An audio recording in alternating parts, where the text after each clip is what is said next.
Welcome to this casted 1 versus 1 game of OO playing as the Maltese versus this Hausa player. I believe that a lot of Chinese speaking audience they will agree with me that it's pretty hard to pronounce its name, so for simplicity, I'll just call this the Hausa player. Alright. Both these players 1v1 elo is around 2100. So it's pretty high, pretty top players. Okay, let's begin. Okay, spawning at the top right, we have OO playing as Maltese versus the Hausa player. Spawning at the bottom left. This map is Central Asia. There's a train post line running across the top. And also there's some native TPs. Near the center on the right, you can make some wolves and also some goons. And also, yeah, this is also like a cav unit.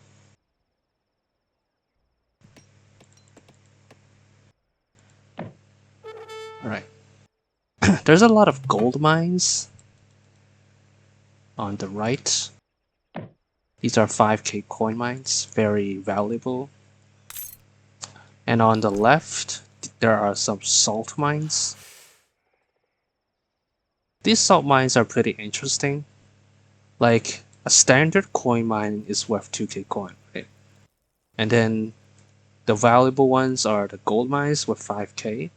These have 10k, so on paper, these are worth more value.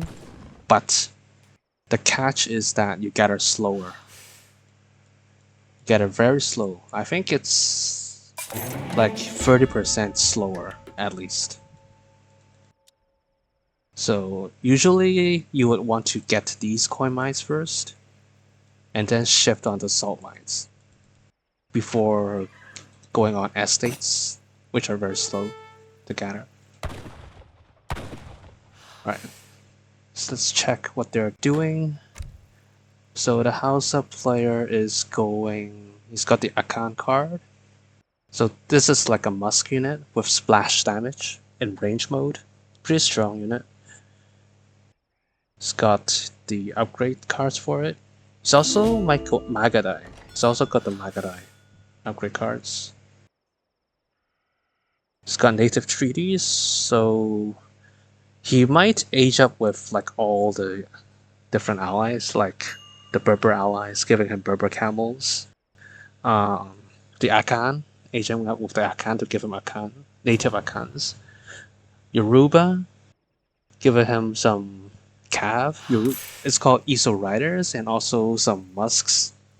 I don't know how to pronounce it. Oyo Legionaries, something like that. And for OO, let's check his deck. He's got steel bolts, so he might do crossbows. He's also got the upgrade cards for the sentinels, so he might do sentinels as well. Yep, the Hausa player is aging with Akan, so he will get access to some zero pop Akan units. I think, if I remember correctly, you get 12. You can make up to 12 native Akans. Something I don't like about these. Let me pause here. Something I don't like about these placements is that it's very close to the TC. It's like, yeah, it's like connected to it. And if you have a cow here, like sometimes, you know, when you play Hausa, every shipment you send, you spawn a cow at your livestock market. If the cow spawns here, and you have a villager walking up from here to there, or from up here to here, you will need to squeeze through this part. And this game, there's like a bug, is that if something is blocking the villager, then the villager will attack it. So villagers will kill the cow in order to move across.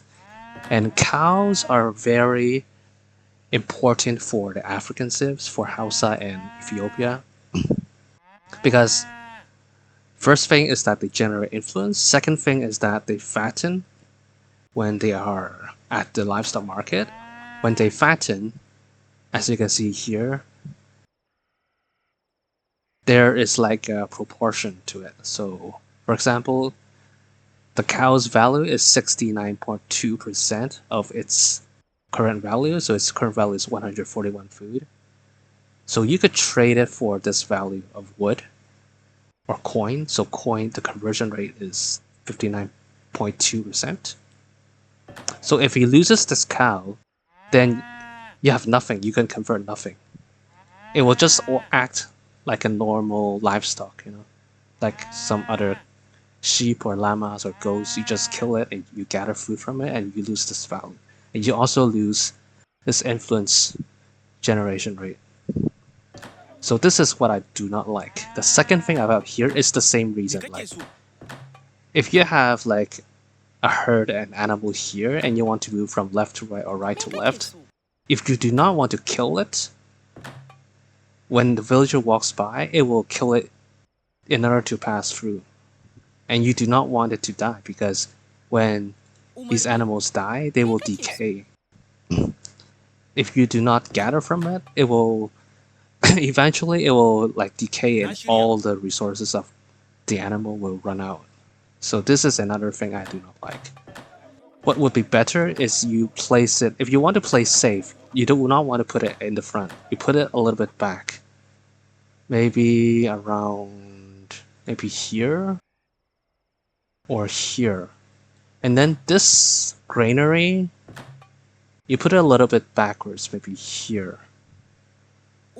That's what I would do. Okay, I've been talking a lot. Because I'm a Hausa player. I'm a Hausa main and Ethiopian main, so that's why. Alright, let's continue. Okay, everybody is on food, nobody is on coin. So he might do a naked FF. He's sending Hausa Kingdom. So this is quite an interesting card. Like, if you age up, if you send this card, when you get to age 2, you'll get a university builder and a trade builder. If you age up in the fortress age and you send this card, on top of those 2 builders, you get a palace builder. And then for the rest, you can just refer to like this description. So he's timing it when he ages up. He has the builder. He could use this builder to like build a TP or an outer livestock market. Yeah, he's getting the TP. So okay, let me pause here again. This is very, very good placement. The university, not the native embassy. I think the native embassy could be placed here or here as a wall, because you have no value. You're just blocking your villagers from gathering these 2 berries, and also like it's not a good wall. Like, you already have the university to guard this side, right? So you want to maximize your wall of defense. You should place it somewhere here or here. Okay, so why am I saying this is good university placement is that for the university to get maximum value, when you place it next to a TC, it gets bonus influence gather rate. Also, when it's placed near a TP, it also has that benefit. On top of that, native TPs for the African civs, they have an influence generation rate once it is built.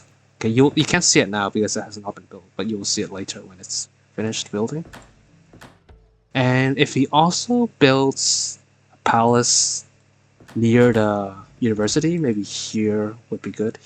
Here or here. Here you can defend this TP. Here you can defend the TC. You also get the bonus. So you get 1, 2, 3 free bonuses. That's that you can maximize the influence generation rate. Why would he want to do that? Because judging from this card, he is making a lot of influence units. Those units could be used to make natives. Okay, let's continue.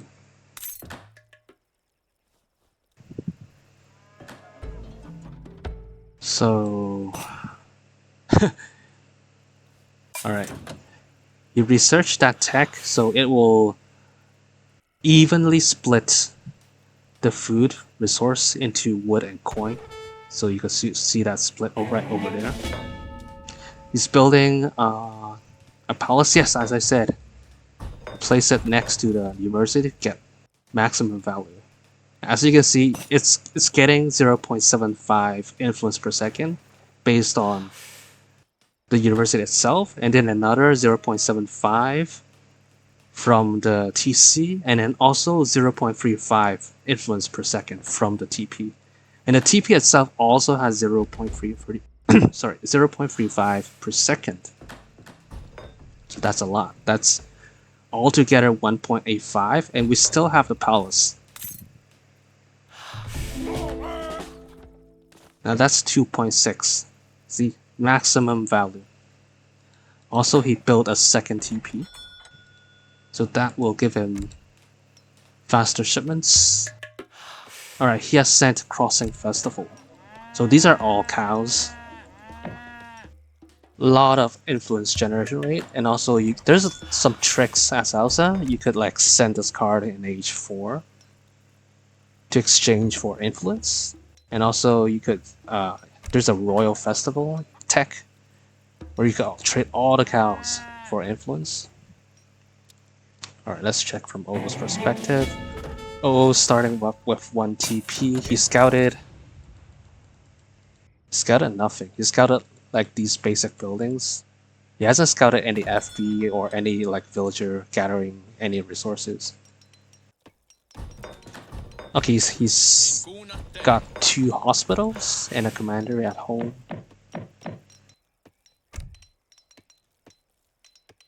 He sent Winacor Construction, so this card gives all the villagers plus 10% gather rate. On top of that, if the villagers gather around commanderies, TCs, or outposts, it will give them plus 20%. So altogether 30% if you're working under these buildings. So both players are quite passive. No FBs. Everybody's just turtling. Oh, there's a little bit of fight here.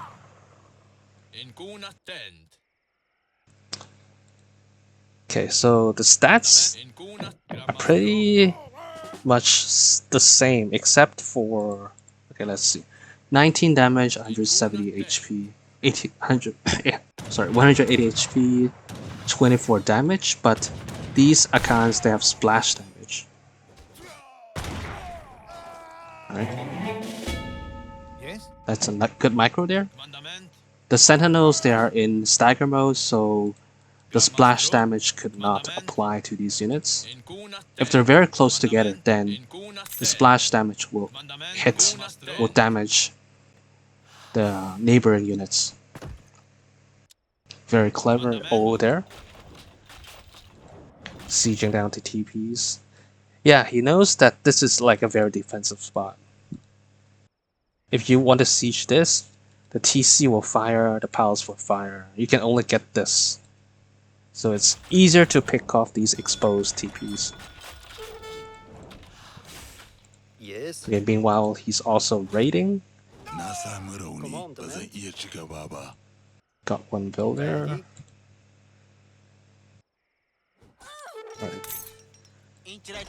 Alright, so I guess so far he's going pure Akan. And also he's sending this card to let him train Akans from the war camps. This card will add the population to it, so each of these Akans will cost 1 pop. And also they will not cost influence, they will cost food and coin. So he's going, so far H2 is going pure musks, pure Akans. Alright, O is working on the second TP. Hausa player is trying to defend it. He's aged up with the Berber camels, the Berbers. He can also make 5 Berbers. using influence. That's worth like 7 goals. Alright, yes, that was a very close call. He has defended this TP. Another thing like good for Hausa is that all these native units they shadow tech. So every age up, they get like free upgrades. They have more health, more attack. So do these camel riders. They also have more HP and also more attack damage.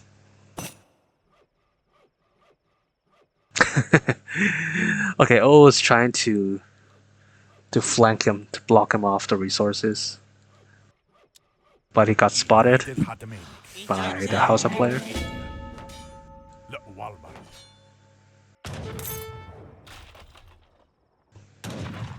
This commander is going down. Meanwhile, there's another commander on the other side of the map.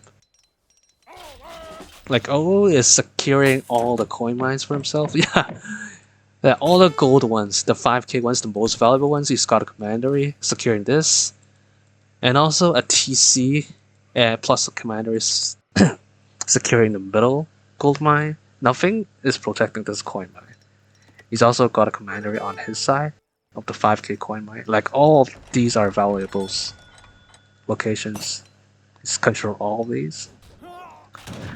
And this one is just like a strategic position. Something to like hold the left. Oh nice, he's got these hospitals. These are like DOPs. They have splash damage. This will clean this off easily. Alright, Hausa player has reached age 4, sending in the native treaties. So he will get a batch of units from the Berbers, which are the Berber camels. He will get a batch of Akans, and also a batch of the musks, the Yoruba musk and the Yoruba cav. Always building a fixed gun. He's trying to secure this hunt plus this salt mine.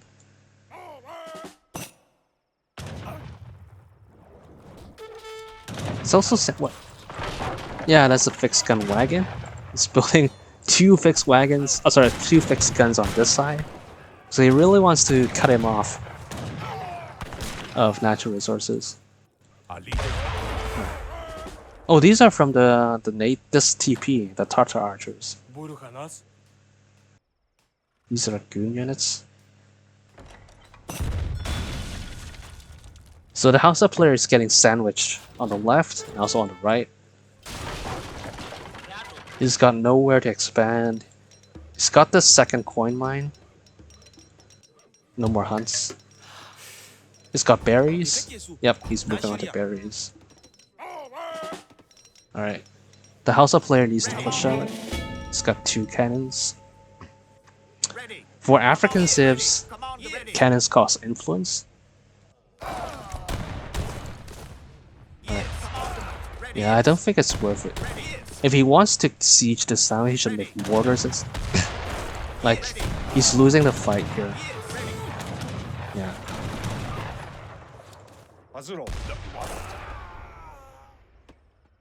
A lot of damage from fixed guns. He couldn't gather from this coin mine. Neither for this hunt. So Hausa player needs to make mortars. Mortars will quickly do work on these buildings. He's sending in Red Fulani cattle. That will give him 12, actually 13. 13 cattle plus 1 big Benny. The 13th one is from every shipment you get 1 extra cow. Yeah, he should use the influence generated from these cows to make mortars. Yes, mortars, howitzers. Okay, also the cannons the shadow tech, so that's why it's not called mortar. It's called howitzer. They have been upgraded from the age up. It's age 4 upgraded mortars. Meanwhile, Ol is shooting down this TP, so this will cut him off of 0.35 influence per second. It's only got 1 Hauser. Maybe he could drop down. Yeah, he's got 2 livestock markets. He's getting this tech, which doubles the influence generation rate. So it's now 0.15. If he has researched this, it will become 0.3. Yes, ready. Slowly sieging it down. I think it's almost dead. 1 more hit. Yep, it's gone. Alright. Oh, it's doing fire foes, Dops, not Dops, Hospitalers, and Sentinels. And also fixed guns.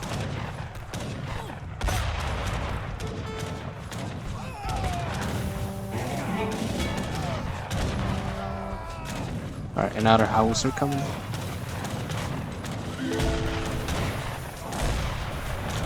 Like, these units also do splash damage.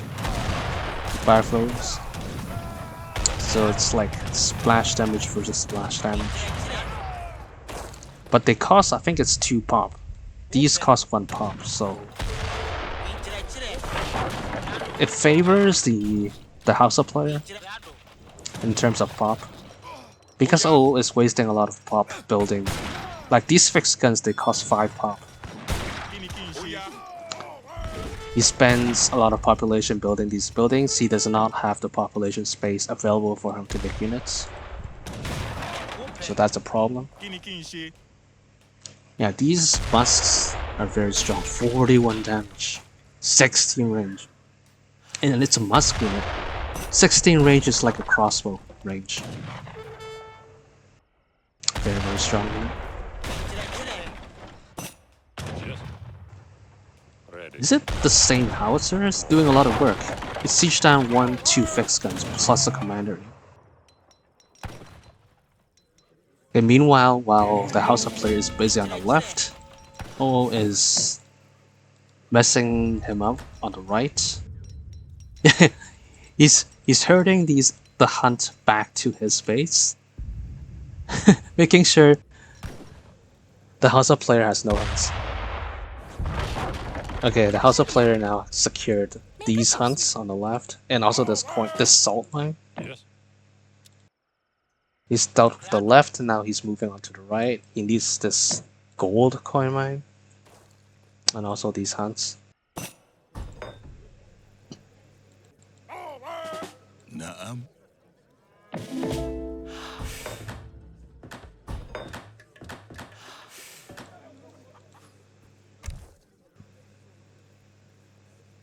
Okay, he's also sent this card. Yeah, this card.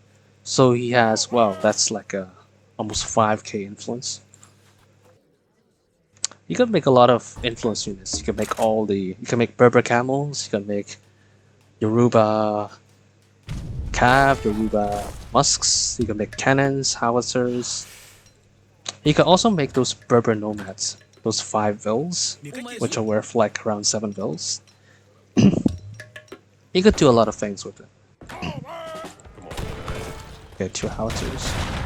Siege this down and also this down first. 5 culverts. Is that an overkill? Oh, it's making 5 culverts to snipe 1 howitzer down.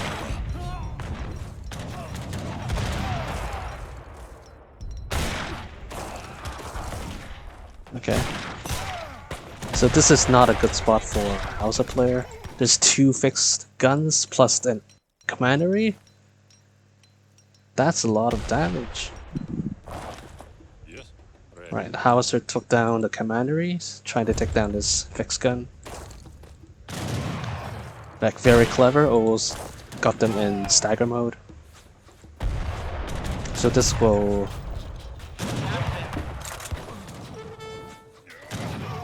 Yep. Owlsville is retreating back. Meanwhile, on the left, he is rebuilding his stuff, trying to deny him from gathering or moving out to the left. Meanwhile, the Hausa players himself got 5 culvers. These are Shadow Tech Cove, so they're Cauldron Royal. And O is pulling back his Cauldrons. He's got only 3 Cauldrons left. Okay, snipe 1, so it's 4 versus 3. So it's 3 versus 3 now.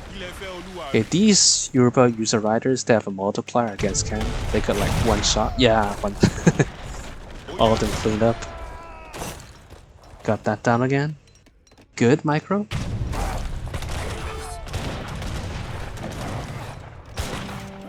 Alright, you can see the Griot. The Griot has this special ability where it could like stun. Not stun, what's the word for it? It would kind of like a debuff.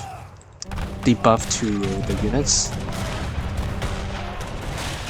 Making them like attack slower and stuff. And it will spread.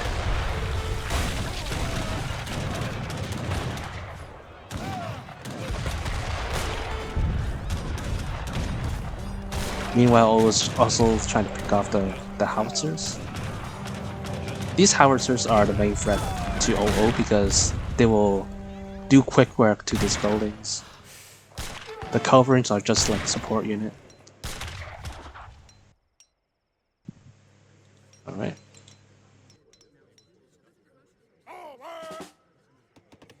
So the Hausa player is down to 23 goals. He's getting harassed, he's getting raided on the left.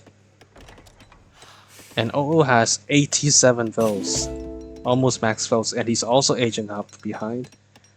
It's almost double the score lead for OO. He's building more commanders in the front. He's also got lancers. Order lancers.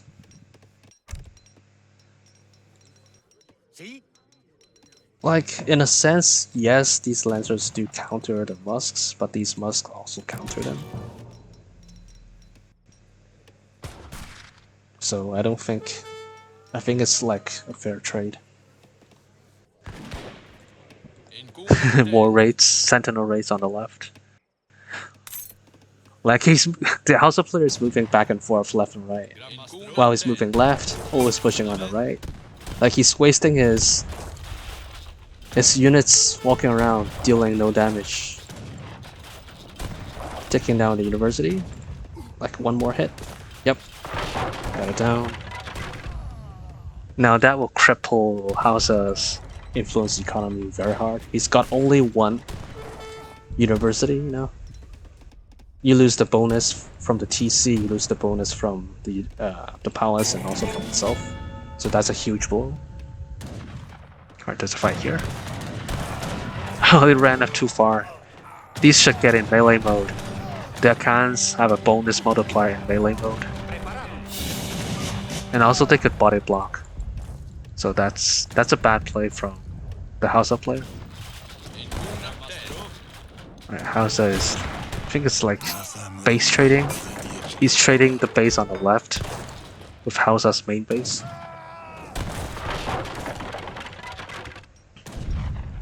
The TC is so behind. It's like on the edge of the map. Poor Hausa player. Alright, he cleared the left, so the Hausa player, like, he should build a TC here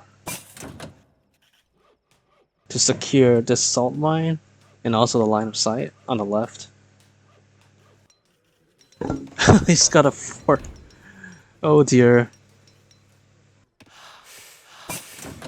Oh, it has just all the coin mines secured. He doesn't care about the salt mines on the left.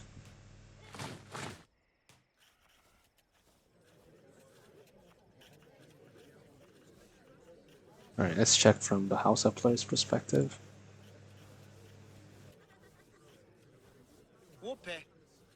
Yep, howitzers. He might want to make 5 to quickly like deal all of these and push out. He's got only 2. He's also got his own coverings. Come on, man. Alright, sticking this fort down. But he's alone, he's exposed. Always trying to intercept. Also got his own coverage to snipe these Harvesters down.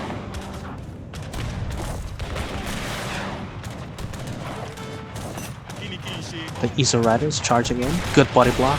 Very beautiful play by all.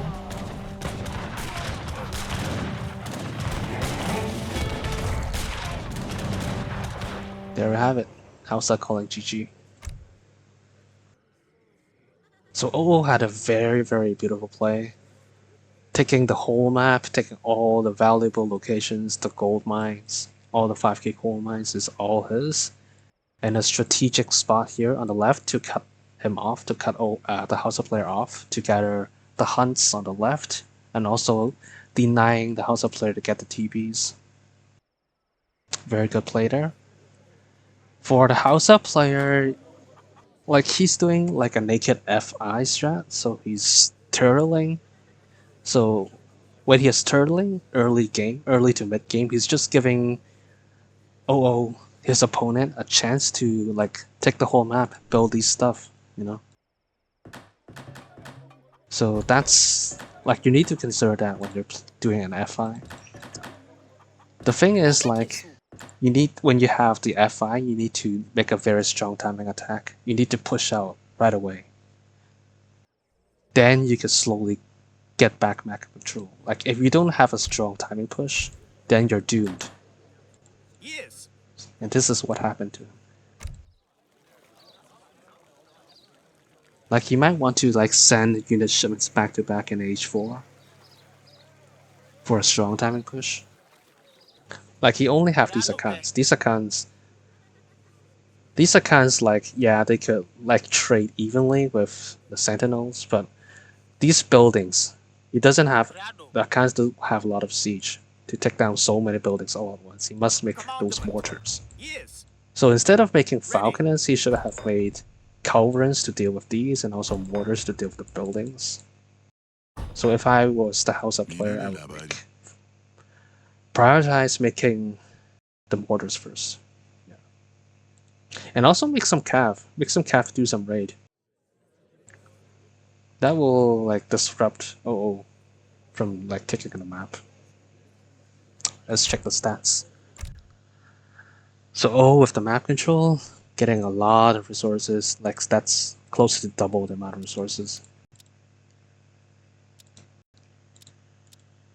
Surprisingly, the kills are pretty even. Yeah, I think it's like Musk trade. Both players are just trading Musks. Maybe that's why. That drop there on the left.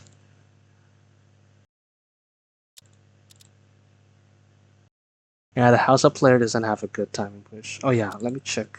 I guess those are not native units. Let me show you the count. This one.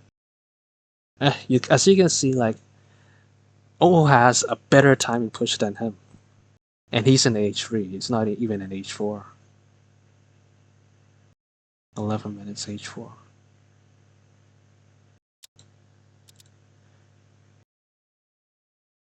That's the card where he's sent to trade the cows for influence. Alright, so that's it.